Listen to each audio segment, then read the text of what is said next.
All right, welcome, y'all. My name's Nevin Kay, and I am the director of the Resist Trump campaign.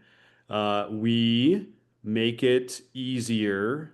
What do we do? We make it easier and a little more fun for activists to resist Trump. Our vision is um, a thriving democracy free from authoritarian control. The methodology we aim to use for that for reaching that goal is something called non lawful nonviolent civil resistance, and our core principles that we try to follow are collaboration, integrity, nonpartisanship, professionalism, and hope. Brittany, since you're here, would you like Thanks. to say anything about the Resist Trump campaign? Literally anything. Um, yeah, hey guys, I'm Britt. I live in Houston and I joined Resist Trump campaign about a month ago, maybe. I'm now a volunteer. I started out in orientation.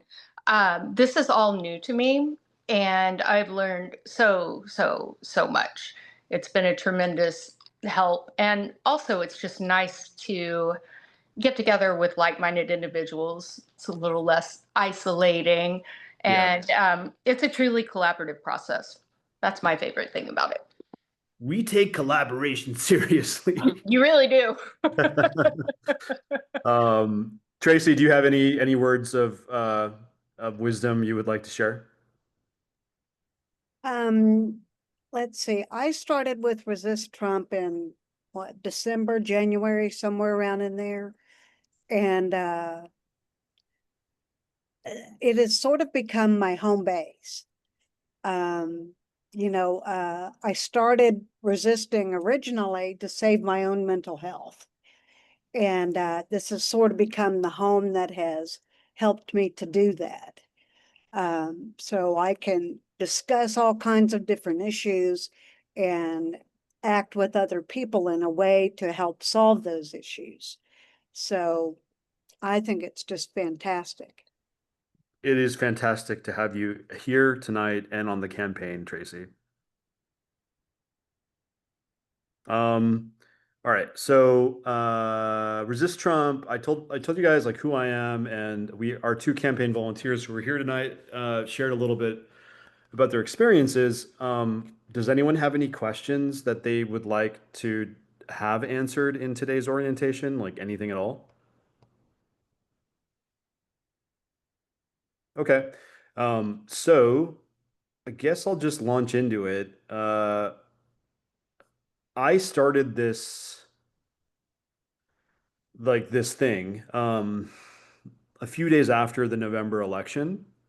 And the reason why I started it was because I encountered Serja Popovich, who is one of the leaders of the Otpor movement that successfully used nonviolent civil resistance in, I guess, like Yugoslavia, and which is now Serbia, I believe. And they overthrew a dictator. So I was like, I don't think our political system is going to handle Trump again. I mean, I hope it will, but I don't think we should like put all of our eggs into that basket. You know what I mean? So I was like, okay, well, like nonviolent civil resistance, I guess it worked for Gandhi, like it worked for MLK in some ways, it worked for the Serbians, like let's use it, right? Um, and so then I also was like kind of impressed with the notion of distributed organizing, which is like a certain kind of model of organizing that we'll talk about in a little bit. Many groups have used it successfully in different places in different ways. And so, yeah, we are here. It is October. It's almost been a year since I started this group. Um, in terms of how we're doing, there's many different ways to like, describe how we're doing. Um, I could tell you about our online communities that we're continuing to build, our social media presence, the relationships that I've been able to cultivate as an organizer. Um, we can talk about like, Resist Austin's impact in Austin, our first kind of test case of the distributed networking model. But yeah, I think we're making a small difference in this movement, and I'm proud of what we've done. So welcome to orientation. Let me see what else we've got here. Oh yeah, okay. The plan for this call is to review what's on the slide. We will have a chance for folks to introduce themselves. We may talk about what's on the slide. We'll kind of just see where the conversation goes. But this is the general plan for the conversation, to like review this stuff. And then because I shared the link in the chat, like, you can always review it later. And if you have questions, you can just ask them whenever. It's fine.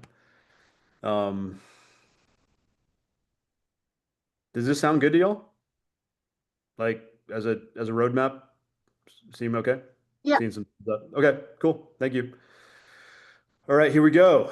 So introductions. Before I give everyone an opportunity to introduce themselves, I would like to read the First Amendment, the U.S.'s, guarantee of freedom of expression, which states that Congress shall make no law respecting an establishment of religion or prohibiting the free exercise thereof, or abridging the freedom of speech, or of the press, or the right of the people peaceably to assemble and to petition the government for a redress of grievances. Who's got a grievance? Anybody? Anybody have a grievance that they want to share? Just one share, please. Just one share. Anybody? I can't with one, or I would. Okay, so Yeah, I have a grievance. I what's the mean, grievance? the grievance is that Trump is using the National Guard to invade cities for no reason, Yeah, under false pretenses, and that they are abusing their power, agreed.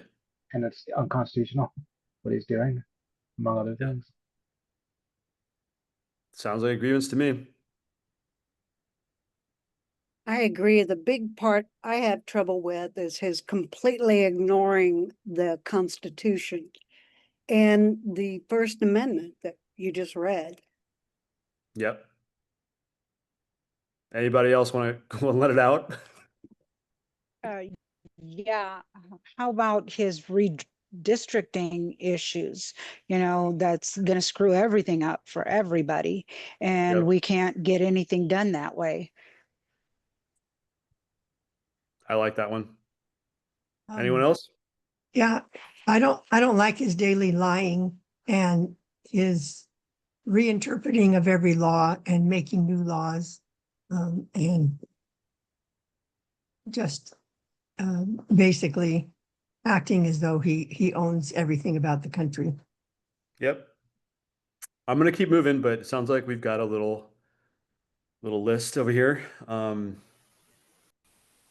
I also like to review the rights of the accused that are guaranteed by the Constitution, just, you know, as a matter of like knowing your rights. Like these are fundamental federal rights, they're federal rights. They're rights against federal action that I think were applied to the states through the 14th Amendment, but not. I'm not sure if all of them were applied to state level action.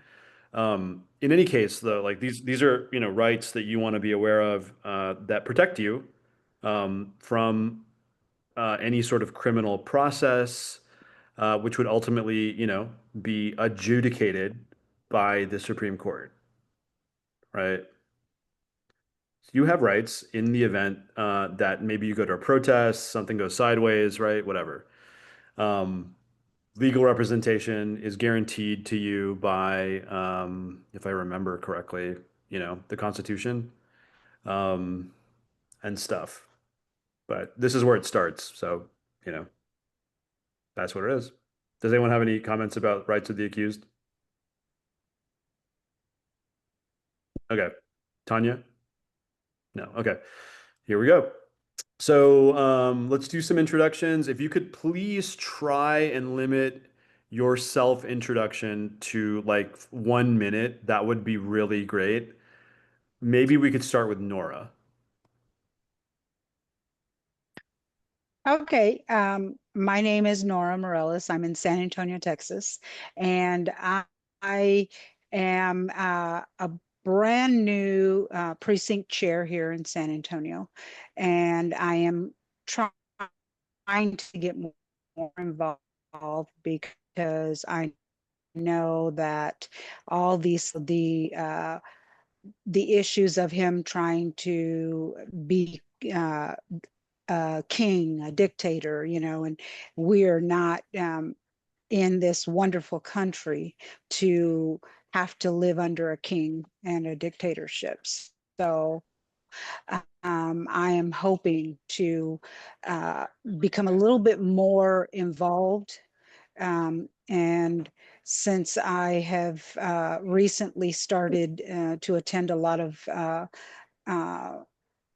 different action things going on here in San Antonio, my eyes have really opened up. I didn't realize how bad it is and how little people understand.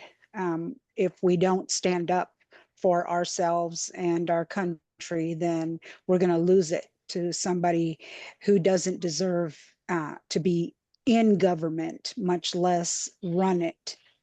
Yeah. Thank you, Nora, and then welcome. Nicole, would you like to Thank you. share? Would you like to introduce yourself, Nicole? Hi, I'm Nicole. I am in New York, and let's see, who am I? What brings me here today? I'm just frustrated by everything all the time, like everyone else is too.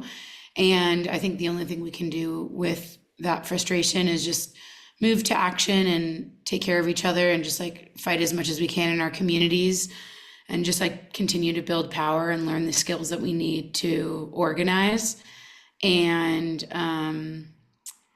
yeah, I'm just really passionate about like immigration, immigrant rights. I'm half Mexican and Jewish, and so a lot of my identity has been just telling me to fight my whole life, and so it's a big part of who I am and why I'm here. And I think the immigration stuff is really the hardest part for me to witness, and so that's basically my biggest thing. And I mean, America is like this beautiful country of like, immigrants and built on immigrants, and that's why it's supposed to be the best country to live in, right? People say. So I just feel really passionate about keeping our democracy safe for all and would like to do that. So yeah. Welcome, welcome, welcome, welcome.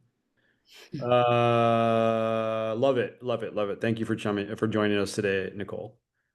Alice, would you like to go next? Alice Harris. Okie dokie. I'm in Los Angeles, California, a little subsection called Eagle Rock. I'm here, I'm collecting ideas. The more things we can do, the better. Nice. And also, the more effective our time is spent, the better.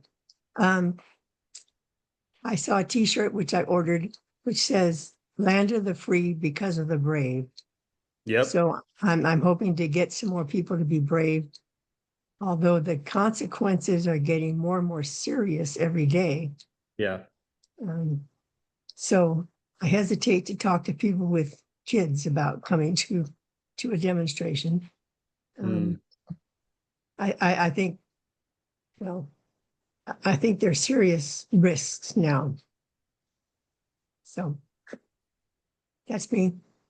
Thank you. Thanks for joining, Alice. Good to see you. Peter Rubenstein, would you like to introduce yourself? Yeah, hey, I'm Peter. Let me come off, start my video for a second. I'm in Baltimore, Maryland. I have been very concerned ever since 2016, but especially since he got reelected after being impeached twice, that we have an out of control system. And I've noticed recently, like it feels like it's been ramping up with ignoring court orders and just generally like like full throttle moving us towards dictatorship. So, but I've been kind of energized and inspired to try to fight back. I read an article. If you Google the 3.5% rule, it was a study done a few years ago that says that if you can get 3.5% of the population involved in nonviolent resistance, then it's almost guaranteed, like historically guaranteed to succeed in toppling a dictatorship. So I'm hoping to engage as many people and get involved and meet people and help out as I can. Awesome. Thanks for joining, Peter. It's good to have you here. So we've got Baltimore, San Antonio, New York, and LA. Love it. All four corners. Yeah. Anna Barron, could you please consider introducing yourself? Yeah, sorry. So I'm driving, but I'll do my best. I'm half French, half Guatemalan, and I've been a citizen of the United States about 10 years. And I started doing more volunteering here in Houston about mostly climate change, just, picking up garbage, helping out in a lot of events almost every weekend. And the more I've been doing it, the more it's been creating like a fire inside of me of how bad things are and how Trump is destroying our planet, basically. So I just wanted to be part of like people that think like me and that want to make a difference. And this is my first time doing something like this. So yeah, thank you. Yeah, you're welcome. Welcome to the space. It's good to have new people here. Alan Sandy Bayeva, would you like to introduce yourself? Aylin, so I'm sorry. Hello, can you hear me? Yes. Hi, my name is Eileen. I'm from Orlando, Florida, but right now in Tampa because I'm a student at USF. And I'm doing an internship that's kind of like youth activism. And I found this on Mobilize and it resonated with me because Trump's administration and his policies and his changes have been kind of unethical and inhumanitarian, in my opinion, some of the things he has done. And I'm also an international relations major, so it kind of goes into like my future career path. And I just thought that this could be a great opportunity to learn more about it and get involved. Nice. Welcome. Maliha Abdo, would you like to share a little bit about yourself? Yeah, hi, I'm Maliha. I'm a junior in high school, and I'm here mostly because of like an internship that I have that uh basically has us do like 2.5 hours of like grassroots activism and that sort of thing. And when I was looking at the website on Mobilize, I saw that there was like a Resist Trump campaign, and I've been watching like all the news lately and stuff, and it's just like every day there's like a new thing that's just like totally unprecedented that we haven't seen before. And everything going on with ICE, the National Guard, like the government shutdown and stuff. So I really want to be a part of something that stands against all of that. Awesome. Welcome. Before I ask Tanya to introduce themselves, I noticed that I think I maybe shared the wrong link to the slideshow. So let me just fix that real quick. I'm going to go to share, publish to web. That should be what I actually meant to share. And I will share that in the chat. I think, can you hear me now? Yes. Hi, I'm Tanya. I live in Washington, D.C., but for the last 5 years, I lived in Texas. And before that, for about 20 years, I lived in Washington, D.C. So I am I've witnessed both Texas's redistricting, which is ridiculous. Yeah. And then I daily see the National Guard here in just totally unnecessary areas. I mean, they I mean, they're in great areas, just doing nothing. And I thank them for their service, but I mean, they're sort of overkill because DC is not a live bed of, crime. Yeah. Okay, that's it. Welcome. Thank you. So, what I usually do at the beginning of the orientation is talk about how authoritarianism in America is taking place and getting worse, and the response that has happened to date. Based on your self-introductions, it appears I don't have to do a lot of convincing of this fact. So I'm gonna skip a few slides that like kind of build the case, and just go directly towards how do we extract ourselves from authoritarian capture? Is that okay? Give me a thumbs up or some sort of emoji or symbol or something if you're okay with that. Okay, cool.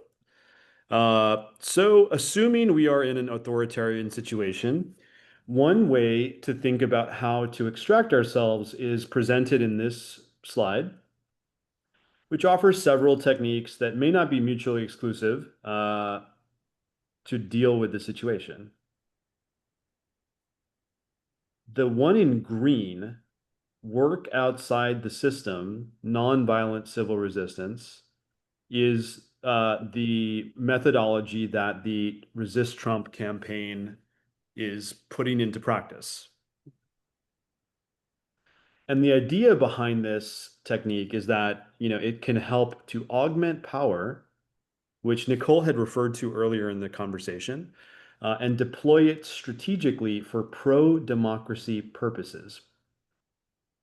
We've heard from an expert in nonviolent civil resistance that when a democratic system gets, kind of captured, right, or like is in under threat of capture, one way to use power that you can build would be to kind of nudge it back into proper functioning, right? So that is one option that will be available to any movement that, uh, emerges or whatever. That may be something that movement could consider. It's probably not a bad thing, right? To like build power when we are under threat. Does anyone have any questions about this slide? Okay.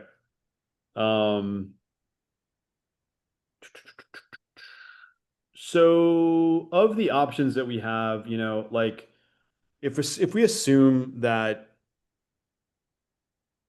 oh no, sorry, what I meant to say is, okay, the earlier options in this particular analysis, like relating to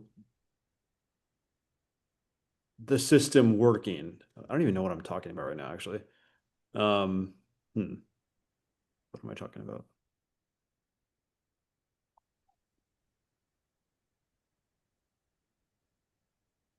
Okay, right. So like let's say like you're not willing to like trust in prayer. You're not willing to trust the system and you don't believe the system would work and then you don't believe working the system or you don't believe working the system will help you achieve your goal, right? Then you're technically left with the following options: work outside the system, everything that you see on the screen, right? And below, green and below. If you want to extract yourself from you and your society from authoritarian capture. So of the options that are there, it turns out that Erica Chenoweth, the scholar at Harvard's Nonviolent Action Lab, has found that nonviolent revolutions keep in mind it's revolutions, right? Like the study that Erica Chenoweth did was, I believe, like not exactly like applicable to every situation. And I've heard anecdotally that those scenarios that Erica analyzed relate to like more clear dictatorships than authoritarianism in a like a established democracy. Uh, but let's just say that, you know, the data is the data, right? It's what we have. And it appears that nonviolent revolutions are twice as successful as violent ones. But nonviolence has only succeeded only 51% of the time.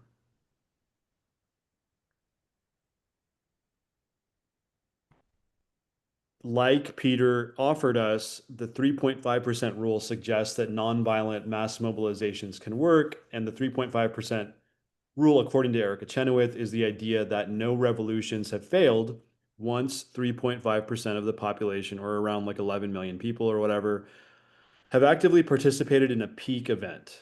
So no kings too, man. Show up, please show up. Like do it.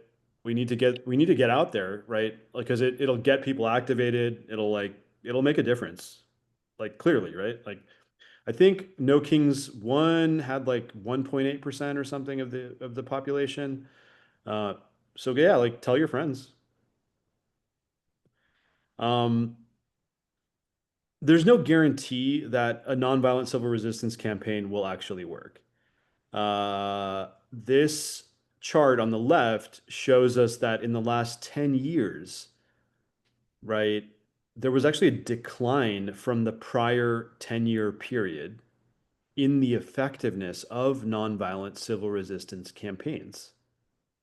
Some of the explanations that Erica Chenoweth offered in her book, Civil Resistance, What Everyone Needs to Know, uh, are smaller peak mobilizations, over reliance on mass demonstrations, the strengths and weaknesses of digital organizing, and the embrace or tolerance of fringes that become violent.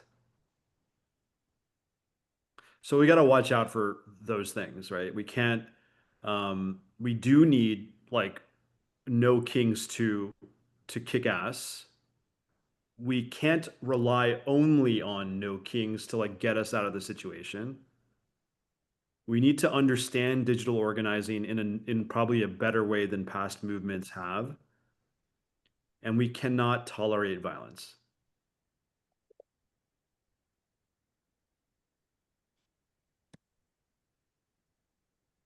It is probably more likely that a nonviolent civil resistance movement will succeed if we learn from past movements.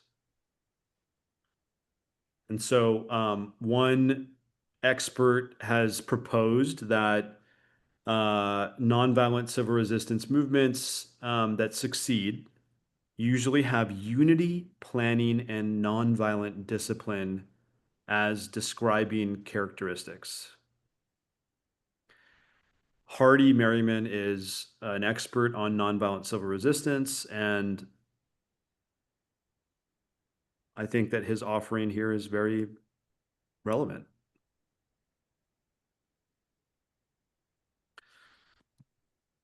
So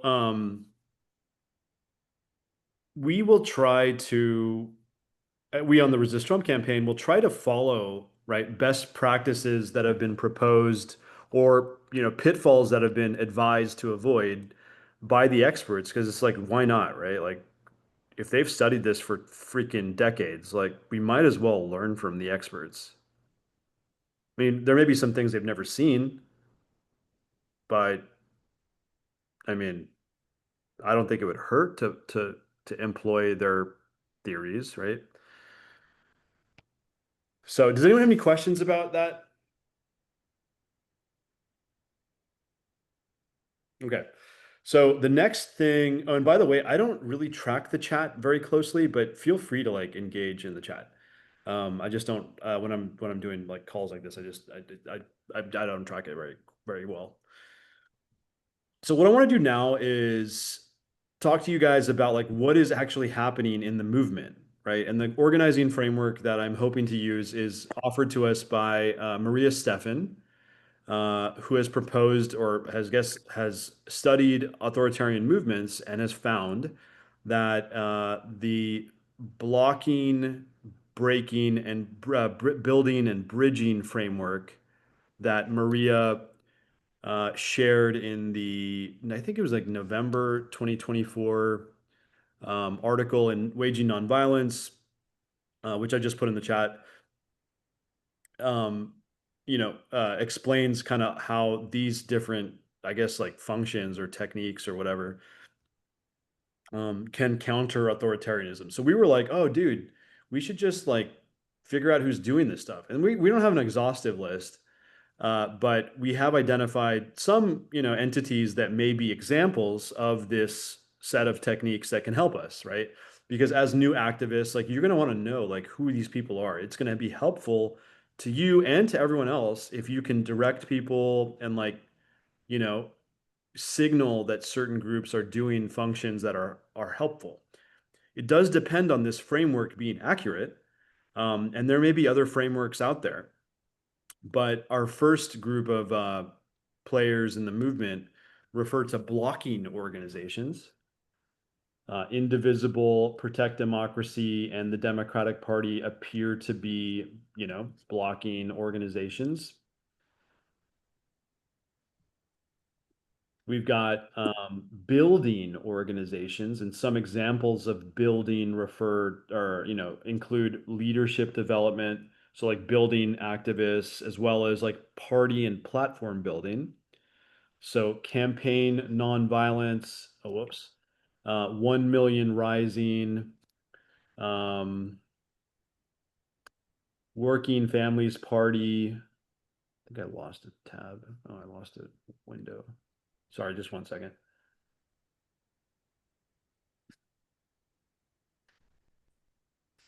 Working Families Party, PSL, all kind of examples of building functions, according to us. I mean, we could be wrong, but this is how we kind of have interpreted Maria Stephan's framework to apply to our situation. Breaking organizations, 5051, Tesla Takedown, Fox Takedown, General Strike. Got most of those links in the chat. They should be pretty easy. I don't think I have Fox Takedown at the moment, but that should be easy to find. And then, bridging organizations like Crossing Party Lines and Braver Angels.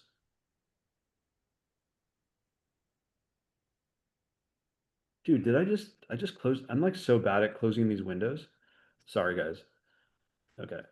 I've got this presenter view window that I just keep closing for some reason. Okay. Let's do a quick discussion, if we may, if it's okay. How have your experiences with the resistance been to date? Does anyone want to share?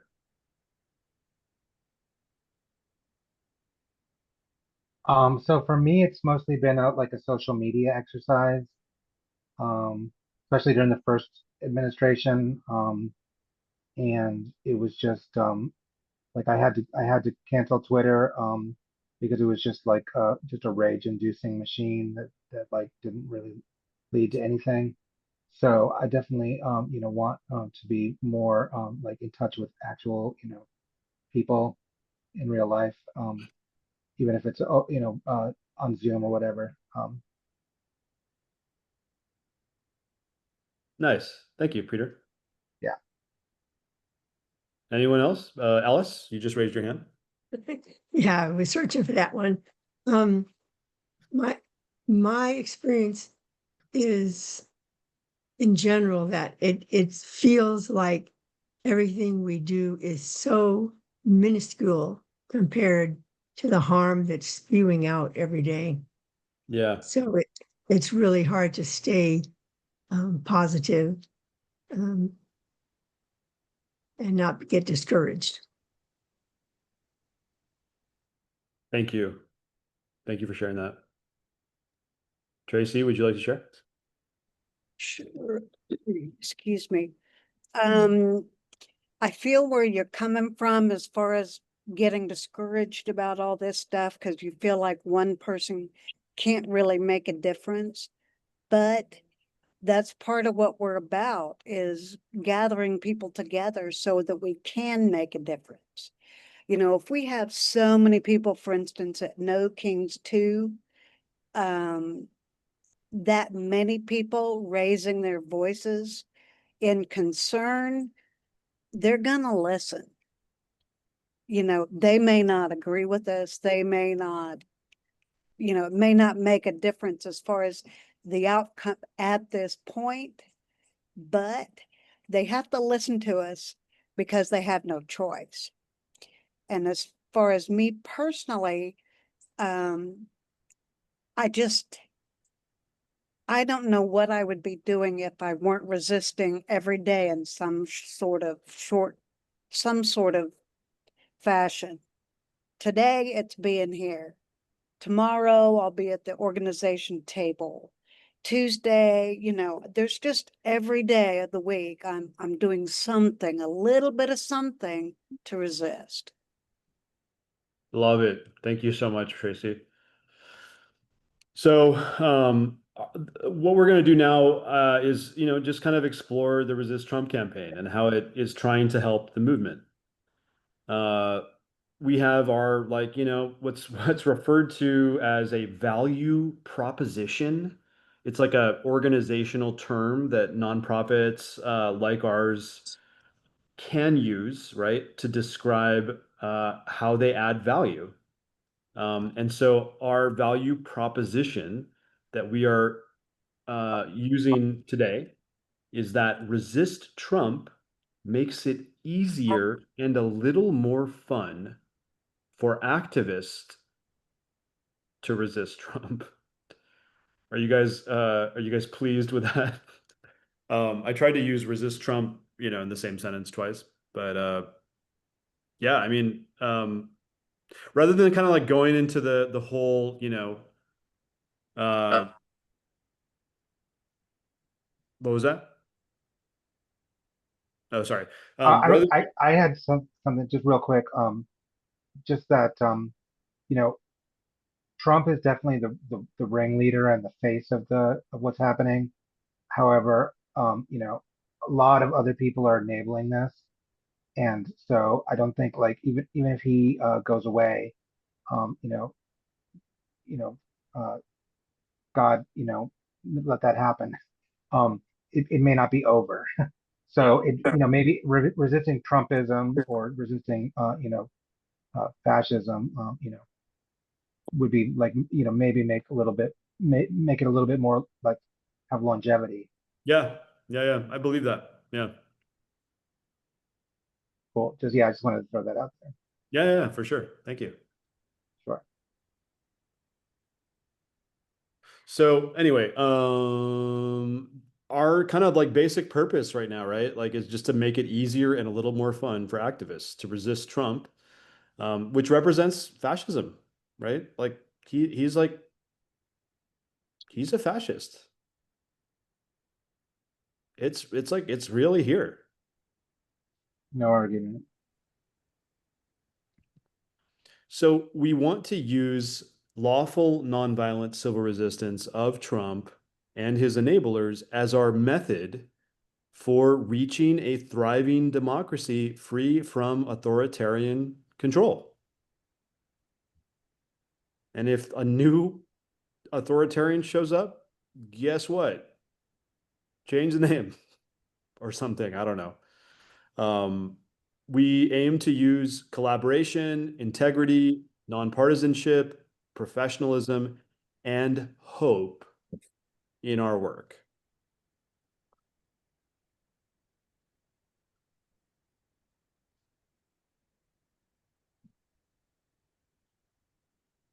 Just going to cycle through these presentation slides. You can probably access them, or you can access the slideshow from our website.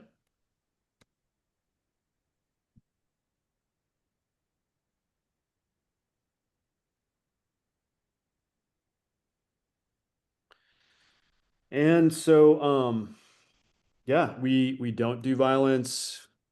We don't do civil disobedience. We recognize that civil disobedience, sorry, I'm just moving this to be more accurate. We recognize that civil disobedience has historically played a role in the histories of, probably every society. Sorry.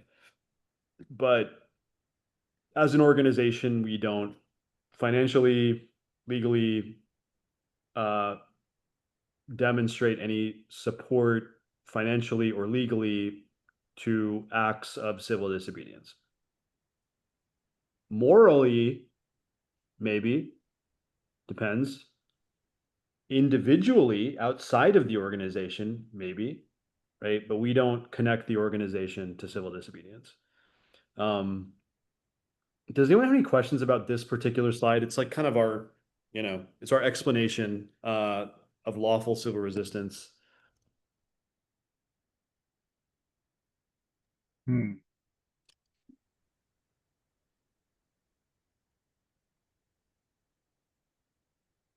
Has anyone ever done like a protest? Yes. Nice, Peter. Yeah, I don't know if you would consider it a protest. Friday, there was a group went with one of our congressmen over to Congressman Ted Cruz's office, send him a letter from one of his constituents that he had not responded to about the changes in the healthcare and everything that's going on. And this was a person who is disabled, unable to work, and his health care was going, his premium. And so we all showed up at his office, which, of course, his office was closed. He was not there. His staff was gone, and but it was on TV. It was on the news. They had it. I don't know if it went more than citywide, but there was a bunch of us there, and we were pretty loud. And the not I guess the security guard for the building came and asked us to leave.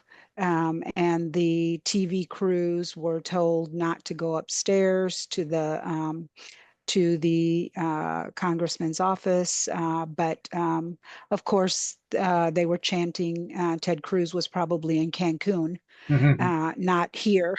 So they taped the letter to his door, and they said they were going to follow up to make sure that he did get the letter.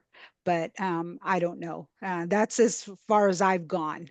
And it felt good though, because you're out there trying to get some recognition to the issues that are going on, and a lot of people don't know it's going to affect them. A lot of people don't understand what's going on, period, until it hits them. So hopefully we can get a few more of these things going on too. So, but that's as far as I've done. Got it. Thank you. I was just gonna say, Yeah, go ahead. if I might, like it seems like I can't read that what's in between lawful civil resistance and civil disobedience. Maybe I need to zoom in. But like I'm thinking there are things that are lawful that we can do to support civil disobedience, where it's like where it's being ethically applied, like bail funds, legal funds, things Yep. of that nature. Taking pictures when police are abusing their authority, um, that kind of thing. Yeah, I agree. Bail funds Okay. are a great idea. Yeah. I mean, some people, I guess, are going to be able to stick their neck out, and other people may not be as able to as much.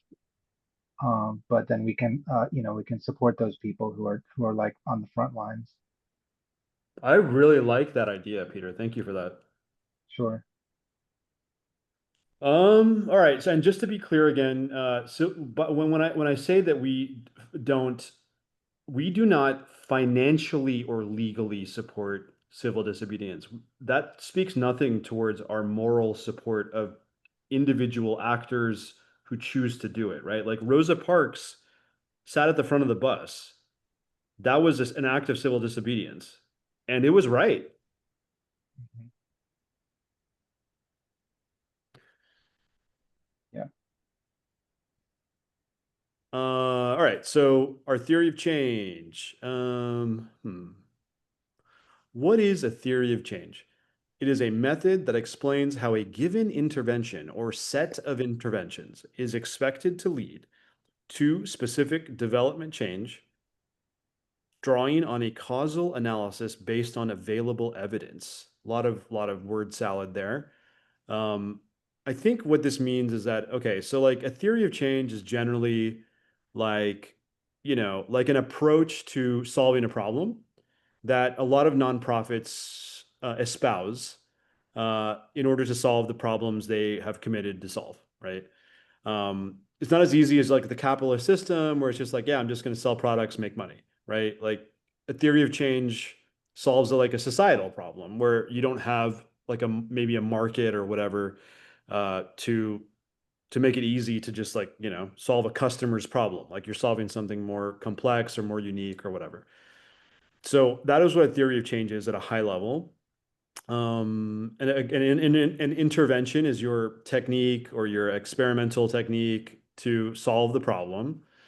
You may have a set of techniques, like a set of interventions, and I think that you could say that we do, which are expected to lead to specific development change. Development refers to, in the United Nations estimation, I imagine, like societal development, which can be interpreted many ways, but I think we're going to be focused on democracy.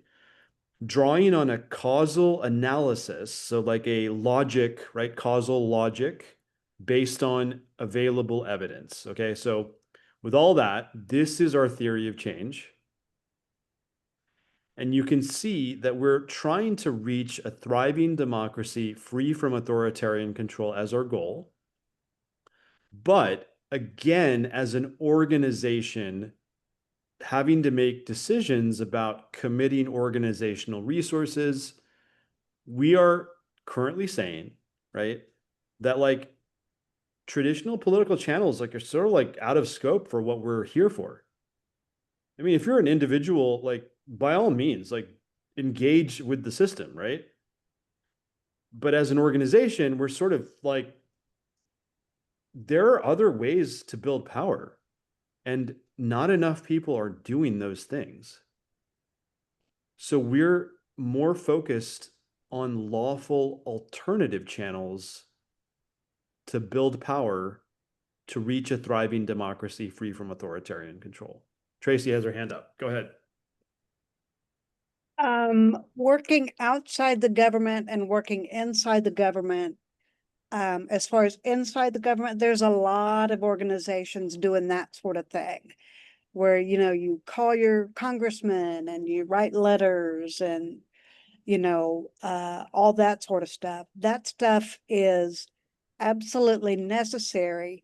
It's just done by different organizations. Personally, I do both. I work with Resist Trump outside the legal, the government system, and I work with other organizations inside the government system. So just because we don't do it doesn't mean you can't do it. Right. Yeah. Thank you, Tracy. So assuming we're going to be working outside of the in lawful alternative channels, the next kind of stage of our theory is that, okay, well, we need to build networks of grassroots resistance groups because we can't do it alone, right?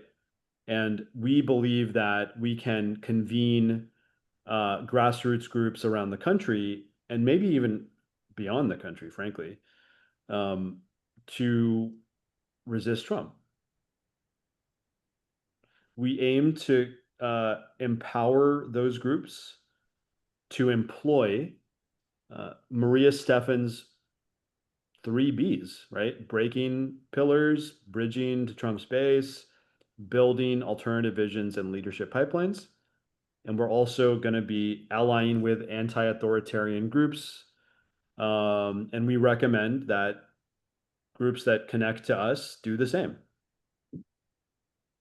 How they do it is going to be so different, right? Like Baltimore, LA, New York, such different places, different people, different environments, everything's different, right? So like some places may be more guided towards breaking pillars of support. Others may be more into, I don't know, allying with anti-authoritarian groups. We believe that this strategy can be adapted based on local contexts and resources. And it's probably not perfect. But we do believe that with a network of grassroots groups, that receive some light guidance and coordination from like a central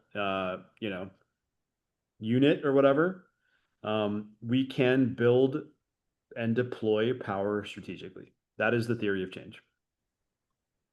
Does anyone think it's not going to work? 50% chance. Yeah, 51% chance. Yeah. Historically. Yeah. Hey, Nevin, remember that whole hope thing? I'm just kidding. Hoax? It's The going to hoax. work. Oh, the Russia hoax? Wait, what are you talking about? No, the hope. Hope, H-O-P-E. A hope thing. Oh, yeah. We recently incorporated. Yes, That's I'm hope. joking. Yes. It better work. Damn it, it's going to. It's going to work. I swear. Anyway, so this is the plan. This is with the current plan. This is our theory of change. As far as like pillars of support go, yeah, I mean, I've said this in another call, like this is like page 1 of the manual for like how to deal with an authoritarian, right? Like every freaking everywhere thing, like will tell you to break the pillars of support.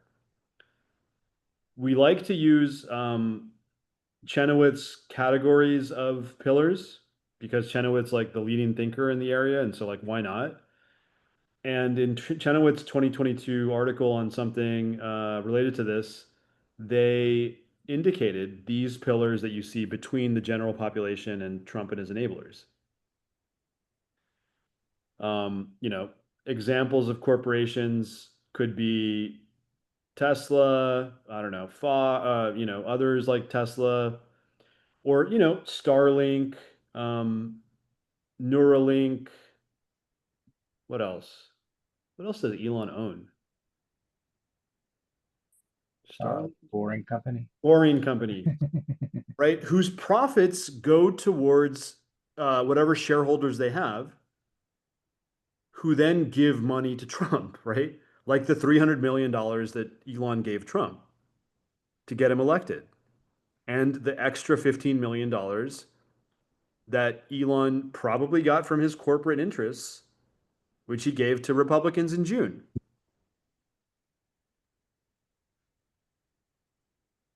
Fox is an example of the media of an actor in the media pillar as well.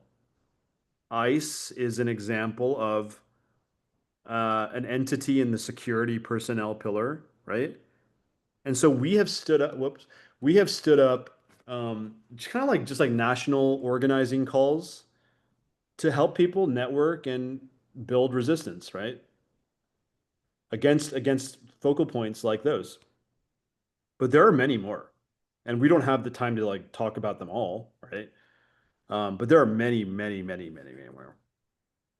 I'm not like an expert on this, but I think like corporations are essentially cowardly and will do whatever, like they'll go whichever way the wind is blowing. So if they see the wind blowing against Trump and his authoritarianism, they'll quickly fold and like switch the other way. I mean, I don't disagree. Like seeing Tim Cook, like I don't think I even like completely processed what he did, but didn't he like give Trump like a gold-plated gift or something? Yeah. Does anyone know what I'm talking about? Korean favor. Yeah, I read something about that. Yeah, I don't. Yeah, I can't keep up with all the gold that man gets, but Tim Cook definitely presented him with something, and then South Park had it on. Oh man. Um, yeah, I need to catch up on South Park. I still haven't seen like the episode that everyone's talking about. Anyway, Trump and Satan. yeah, Trump and Satan. His new boyfriend. Yeah. Wow. Anyway, so yeah, we have to induce defections of loyalists in these pillars. That's like the operative phrase. Induce defections of loyalists, which weakens the pillars and can cause a domino effect if a pillar or pillars begin to crumble. Like a cascading effect, like a crowd, right? Like running from a fire. If we show enough of these pillars that Trump is the fire, they'll run. Right. Rats jumping off a sinking ship. Another good metaphor. I mean, the whole like Jimmy Kimmel thing was like a microcosm, right? Like where just like people were just like, dude, I'm gonna boycott Disney. And that thing freaking took off in like a week. Yep. And then they caved. Right? Yep. Like we need more of that, I think, anyway. Definitely. Anyway, so another one of our approaches is bridging to Trump's base, and we believe like certain communities around the country may be drawn to this instead of, or maybe more in favor of bridging kind of maneuvers. Maybe you're kind of more rural or suburban or whatever, and you've got more principled conservatives to talk to around you, right? That's fine. We want to engage principled conservatives. We are nonpartisan. Hardy Merriman has said that unity is one of the 3 criteria for nonviolent civil resistance movements. So they're like part of the story, right? I mean, so are MAGA, but they're like not really listening right now. Mm-hmm. So we're yeah, they're willing to sign. They're willing to go along because it's advancing their agenda. For now. Yeah, like the principal conservatives are the ones who are like, kind of like on the spectrum of allies, like, in the neutral category or whatever, or I don't know, maybe they're like passively opposed to us or whatever. Or maybe in some cases they're going to be, active allies because they can participate in this movement and with us, right? Yeah. I don't know enough about conservatism to like understand it all, but like, isn't rule of law like a big deal for them? Supposedly, yeah. Constitution. Yes. It is, right? Rule of law is like a core tenet of conservatism, right? Used to be. So are states' rights. Small government. Yeah, I mean, Illinois just told Trump to back off, and that's a state's right, right? Like their governor said back off. I mean, he essentially said back That's off. why Newsom took him to court. Yeah. The state has the authority. Well, I mean, that's a really like interesting comment that Britt just made, in my opinion. Like, states' rights. That's like an interesting way to have a conversation with a conservative. Yeah. For sure. This is a little personal, but so I actually you kind of realized- have to be prepared to explain states' rights just for anyone who's considering taking that approach. It is effective though. Laura, what were you? I'm sorry, Laura, please continue. I don't know if so like Oh, I I'm so sorry. no worries. So I was went to the last protest with my boyfriend, and while we were there, I ended up realizing he actually voted for Trump. And it became a very interesting conversation. after I cooled down and, mentally kind of processed everything. Um, and I mean, he is fairly conservative. But it became a way to talk about, like, at the way that you are as a human being, where you care for others and you're helpful to others and you care about this and that. We just kind of like broke it down. Um, and I mean, maybe not everybody's going to have this kind of situation where they're able to talk to somebody who they trust and love and, might be part of the family. But talking about breaking it into smaller pieces of, well, if you believe in this, then look at the way that this is being broken down, or it goes against what you are saying you believe in. Yeah. And that helped him. It opened his eyes enough that he said, like, if I were to have to vote again, like today, tomorrow, I would not vote for this guy. And like, he very much is breaking all of his promises and all these things, and he's destroying what's happening. So I mean, there's hope.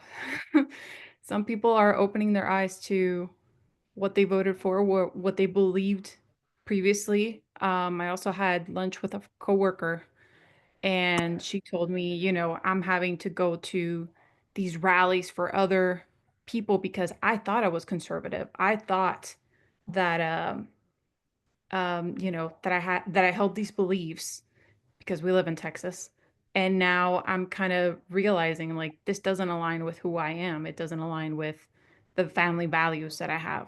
So I think even conservatives are starting to kind of realize, like, what's going on and that they're not in the right place. Yeah. Thanks for sharing that, Laura. So guys, we've got about, I would say 10 minutes before I want to close the recording, and then I can upload the file to YouTube. We're not going to be able to get through all of the slides that are available on our website. Does anyone have any preferences on like how I proceed, or can I just kind of improv? Like, does anyone have any preferences on how like any questions they would like to ask? I'm curious about like local groups and meetups, how widespread the organization is right now, and like its growth pattern. If you Yeah, could talk sure. about that a little bit. Yeah, for sure. So this is a slide about kind of what we're trying to build. We are a program of a nonprofit, the Human Liberty Project, which is based in Austin and was incorporated in April. We intend to be a sister or brother campaign of future anti-authoritarian campaigns, also housed, within the same nonprofit. And we like the idea of cultivating a network of affiliates that can learn from our pilot affiliate, Resist Austin.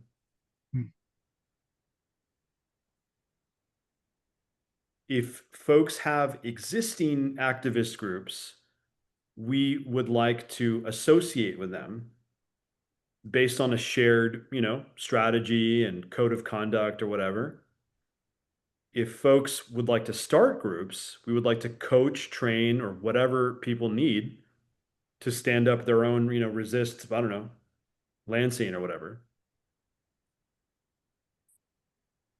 Gotcha. And if people want to associate with the campaign remotely as a campaign volunteer or a pro bono advisor, that option is available too. Okay. Thank you. And what about the growth? Like, what kind of growth have you seen? I mean, we've really been focused on building like the national campaign and like standing up Resist Austin. And I mean, the national campaign has definitely grown. I could show you some numbers. Would you like to see some numbers? I would. I don't know. don't want to be the only one driving this, but I mean, yeah. it's fine. You're the only one, who has questions. It's fine. Okay, so let me think about how to get this on the screen. Sorry, just give me 1 second.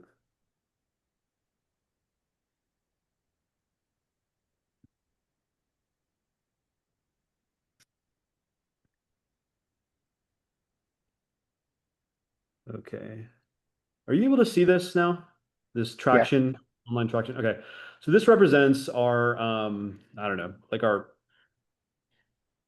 online traction, which is a phrase that I've been using because I got to know some startup stuff. Traction is like, how an idea, like like a wheel gets traction, right? I don't know. I can't explain it any better than that. So we kind of organize our online traction at the moment in three kind of areas: online communities, social media, and email addresses. Okay. So Yeah. in the first, after November when this was started, I think is this the right thing? I think it is. Yeah, it is. Okay. We had, this was the traction.